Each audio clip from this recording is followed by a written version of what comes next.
Greetings everybody, Jontar here. This is my channel WikiGameGuides, and I got some just the tips for Plants vs Zombies Garden Warfare 2 and how to get guaranteed legendary character stickers. So after completing the campaign for either side, you unlock Infinity Time, which is a unique endless wave mode that has some very valuable rewards. And in Infinity Time, if you manage to collect 25,000 shards in this mode, which will take you about 45 minutes when starting at wave 1 if you're playing solo, you are guaranteed a legendary character sticker. It'll take you close to 25 waves to collect the 25,000 shards necessary.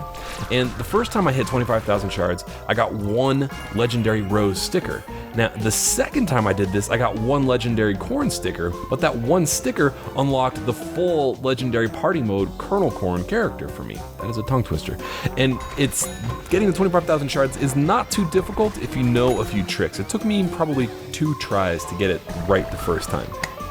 So, every 5 waves, you progress to a new colored world, and in each new world, enemies become more difficult and the value of each shard goes up. So, the first huge just the tip.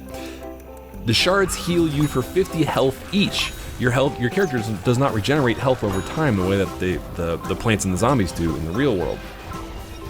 And shards auto-collect after the Gnome King boss wave, which is the 5th wave in every world. So, do not go out of your way to pick up the shards when you are at full health. You cannot miss picking up the shards at the end of a set of 5 rounds, or 5 waves rather. Just the tip number 2, the biggest threat to success is going to be the big floaties taking enough health away from the time stability bar. So always use the Epic Mega Blast, or the equivalent on the zombie side, on the floaties, the triangle or the Y button. Take them down as soon as possible, and when there's one enemy left in a wave, make sure your Epic Mega Blast is fully charged before killing the last guy and starting the next wave. Floaties always pop up right at the beginning of a wave, and you do not want to be sitting around waiting for the stability or for the ability to recharge. Epic Mega Blast is excellent for taking out large groups of enemies, as it does area of effect damage as well, but your priority needs to be saving that for taking down the big floaties.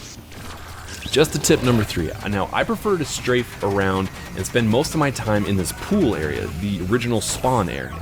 So most of the floaties anywhere on the map can be taken out from this area. There are some exceptions. You may have to leave this area a little bit, but this area is a great spot where enemies will not be able to sneak up behind you easily. Plus, when you chill in one area, whether it's here or some other area that you find that you like, and kill gnomes from afar, they will usually die and drop their shards in the same spots, making it very easy to find those health shards in a pinch. So, before we go on to just the tip number 4, I need to remind you to hit that like button if this video has been helpful so far. It helps me out immensely in return. Moving on to just the tip number 4, when you get to that King, the Gnome King boss wave, which is the 5th wave, every multiple of 5 waves, you need to kill him as soon as possible.